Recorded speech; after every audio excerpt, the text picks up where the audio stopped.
आज की कहानी है एक बहुत ही बुद्धिमान किसान के बारे में। एक गांव में एक बहुत ही मेहनती और बुद्धिमान किसान रहता था। वो किसान सारा दिन अपने खेत में काम करता था और उनकी पत्नी घर में अपने तीनों बेटों का ध्यान रख के घर परिवार का सारा काम संभाल के खेत के काम में भी किसान का हाथ बटाती थी। ऐसे ही किसान और किसानी की जिंदगी बहुत खुशी से चलता रहा। किसान को अपने तीनों बेटों से बहुत प्यार था, पर दुख की बात तो ये है किसान और किसानी की तीनों बेटों में आपसी प्यार और समझौता बिल्कुल भी नहीं था। वो तीनों हमेशा लड़ता और झगड़ता ही रहता था।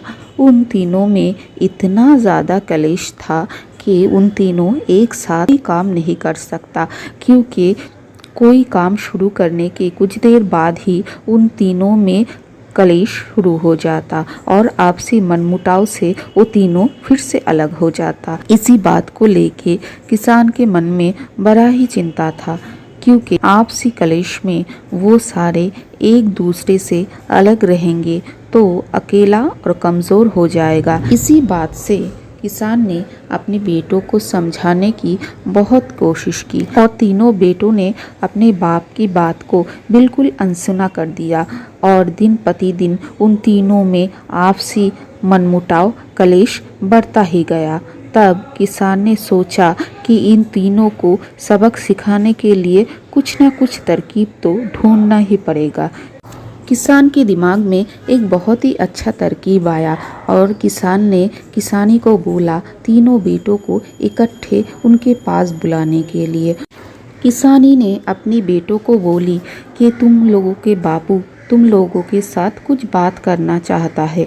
तभी तीनों बेटों इकट्ठे अपने बापू के पास पहुंच गया और बोला, क्या है बापू, आप क्या बात करना चाहते हैं हम लोगों के साथ।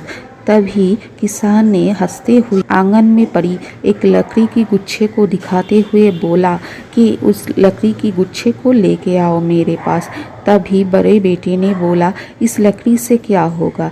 तभी किसान ने बोला, कुछ देर बाद पता चल जाएगा। इस लकड़ी की गुच्छा ही तुम लोगों की जिंदगी का सबसे बड़ा सीख बनेगा। तभी किसान के बड़े बेटे ने किसान के हाथ में उस लकड़ी की गुच्छे को लाके दिया और किसान ने उस गुच्छे से एक एक करके तीनों लकड़ी तीनों बेटों के हाथ में दे के बोला, अभी इस लकड़ी को तोड़ के दिखाओ। तभी तीनों बेटों ने बड़े आसानी से उस लकड़ी को तोड़ दिया। अब किसान ने दो दो करके लकड़ियाँ हर एक बेटे के हाथ में दिया और बोला कि अभी इस लकड़ी को तोड़ के दिखाओ। तभी तीनों बेटों ने थोड़ा सा कोशिश करके दो दो लकड़ियाँ तीनों ने ही तोड़ दिया।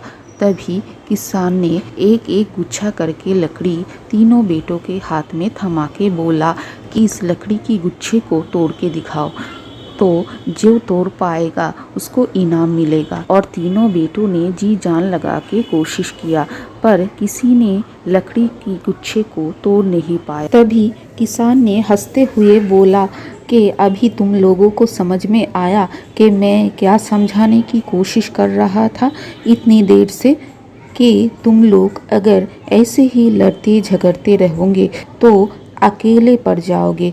कभी भी तुम लोगों को कोई भी तोड़ देगा, पर तुम लोग एक साथ एकजुट होके रहोगे तो कोई भी कोशिश करके तुम लोगों का कुछ भी बुरा और नुकसान नहीं कर सकता।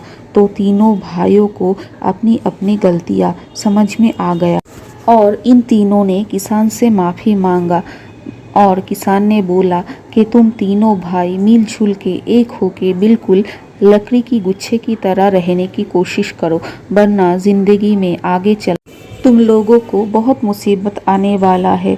और इसी बात पे तीनों बेटों ने अपनी गलतियां समझ के अपने बापू से और माँ से माफ़ी मांगते हुए सारी ज़िंदगी एक साथ एकजुट होके मिलके बिताने का वादा किया। और इसी बात पे किसान और किसानी की सारी परिवार एकजुट होके मिलजुल के अपने तीनों बेटों के साथ खुशी से अपनी ज़िंदगी बिताने लगा।